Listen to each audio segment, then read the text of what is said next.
এদিকে বিভিন্ন প্রতিষ্ঠানের কর ও শুল্ক পরিশোধ এড়াতে এনবিআরের বেশ কয়েকজন কর্মকর্তার বিরুদ্ধে বড় অঙ্কের ঘুষ নেয়ার অভিযোগ উঠেছে। এছাড়া অবৈধ সম্পদ অর্জনের অভিযোগে 6 কর্মীর বিরুদ্ধে দুর্নীতি দমন কমিশন দুর্নীতির তদন্ত শুরু করেছে। রোববার দুদকের মহাপরিচালক মোহাম্মদ আক্তার হোসেন বিষয়টি নিশ্চিত করেছেন। এক প্রশ্নের জবাবে তিনি জানান, অভিযোগ যাচাই বাছাই করেই অনুসন্ধান শুরু হয়েছে। অভিযুক্তদের মধ্যে রয়েছেন এনবিআর সংস্কার ঐক্য পরিষদের সভাপতি ও অতিরিক্ত কমিশনার হাসান তারেক রিকাবদার এবং এনবিআর সদস্য AKM বদিউল আলম, কর অঞ্চল 8-এর মির্জা আশিক রানা, কর কমিশনার মোহাম্মদ মোর্শেদ উদ্দিন খান, যুগ্ম কমিশনার মোনালিসা শাহরিন সুস্মিতা এবং কাস্টমস, এক্সাইজ ও ভ্যাট কমিশনারেটের অতিরিক্ত কমিশনার সাধন কুমার কুণ্ডু।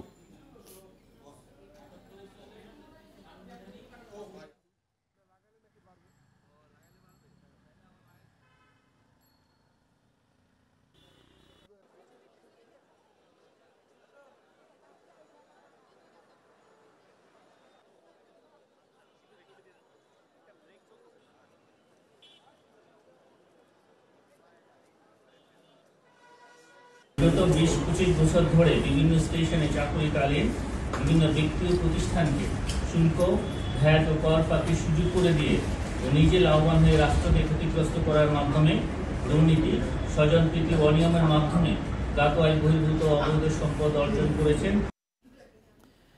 আন্দোলনরত এনবিআর কর্মীদের কমপ্লিট শাটডাউন কর্মসূচির নেতিবাচক প্রভাব জানাতে চট্টগ্রাম বন্দর এলাকা থেকে আমাদের সঙ্গে যুক্ত হচ্ছেন সহকর্মী অনুপম শীল। অনুপম, এই যে কমপ্লিট শাটডাউন চলছে দেশের বিভিন্ন বন্দর এবং কাস্টমস হাউসে, তার কি প্রভাব চট্টগ্রাম বন্দরে আসলে পড়েছে? কেমন ভোগান্তিতে পড়েছেন আমদানি রপ্তানি ব্যবসার সাথে জড়িত এবং C&F এজেন্টরা?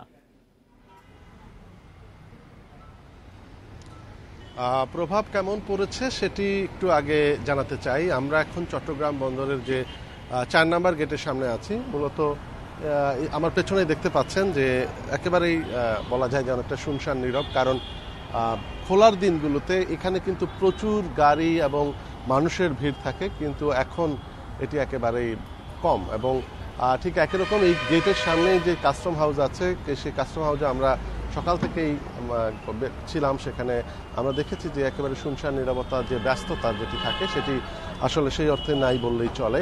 এবং এই প্রেক্ষাপটে আমরা দেখছি যে সর্বশেষ যে তথ্য আমাদের কাছে আছে, আমরা কিছুক্ষণ আগেই চট্টগ্রাম বন্দর কর্তৃপক্ষের বিভিন্ন স্তরের বেশ কয়েকজন কর্মকর্তার সাথে কথা বলেছিলাম। এই মুহূর্তে চট্টগ্রাম বন্দরে প্রায় 40,000-এর বেশি কন্টেইনার ইতিমধ্যে জমা পড়েছে। এবং মূলত যদিও চট্টগ্রাম বন্দর কর্তৃপক্ষ বলে থাকেন যে তাদের মোট কন্টেইনার ধারণ ক্ষমতা 53,000-এর কিছুটা বেশি, কিন্তু বন্দরের ভেতরে বিভিন্ন ট্রাক, লরি কিংবা যে বন্দরের যন্ত্রপাতিগুলো আছে সেগুলো চলাচলের জন্য অন্তত বেশ কিছু জায়গা খালি রাখতে হয়। এবং এর বাইরেও আমরা দেখছি যে গত 24 ঘন্টায় চট্টগ্রাম বন্দরের একেবারে খুব কম সংখ্যক, অর্থাৎ বন্দর কর্তৃপক্ষ যেটি বলছেন যে 200 এককের কাছাকাছি বা 200 টিউসের মতো কন্টেইনার হ্যান্ডলিং হয়েছে। অর্থাৎ প্রাত্যহিক যেখানে প্রায় 4,000-এর মতো কন্টেইনার হ্যান্ডলিং হয়, সেখানে মাত্র 200 এককের মতো কন্টেইনার হ্যান্ডলিং হয়েছে। এটিও আসলে একটি বড় আশঙ্কার বিষয় যে যেহেতু কাগজপত্রগুলো সঠিকভাবে শুল্কায়ন বা যে প্রয়োজনীয় যে কাজকর্ম সেটি করা যাচ্ছে না বলে আমদানি রপ্তানিকারকরা কন্টেইনারগুলো জাহাজে তোলা বা জাহাজ থেকে নামানোর কাজটি যথাসময়ে করতে পারছেন না। এর ফলে আসলে প্রথমত হচ্ছে আমদানি রপ্তানিকারকদের পণ্য আটকে যাওয়ার একটি আশঙ্কা আটকে গেছে অলরেডি, অনেকের বিভিন্ন ডিপোগুলোতে আটকে আছে, বন্দরে আটকে আছে। আর এর ফলে যারা রপ্তানি পণ্যের জন্য কাঁচামাল আমদানি করছেন সেই কাঁচামাল যথাসময়ে পাওয়া নিয়ে একটি আশঙ্কা তৈরি হয়েছে। পাশাপাশি অনেকের রপ্তানি পণ্যই বিভিন্ন ডিপোতে আটকে আছে, সঠিকভাবে সেগুলো কাগজপত্র বা শুল্কায়নের বিষয়টি পরিষ্কার না হয় সেগুলো পাঠানো যাচ্ছে না। বেশ কয়েকটি জাহাজ চট্টগ্রাম বন্দরের সীমানায় এসে যেটি IGM বা যে ইম্পোর্ট ম্যানিফেস্টো যেটি বা ঘোষণা সেটি তারা দিতে পারছেন না, সেখানে কাগজপত্র দাখিলের ব্যাপার আছে। সেই জন্য এই জাহাজগুলো আসলে বন্দরের সীমানায় এসেও। ধন্যবাদ অনুপম আমাদের সঙ্গে যুক্ত হওয়ার জন্য।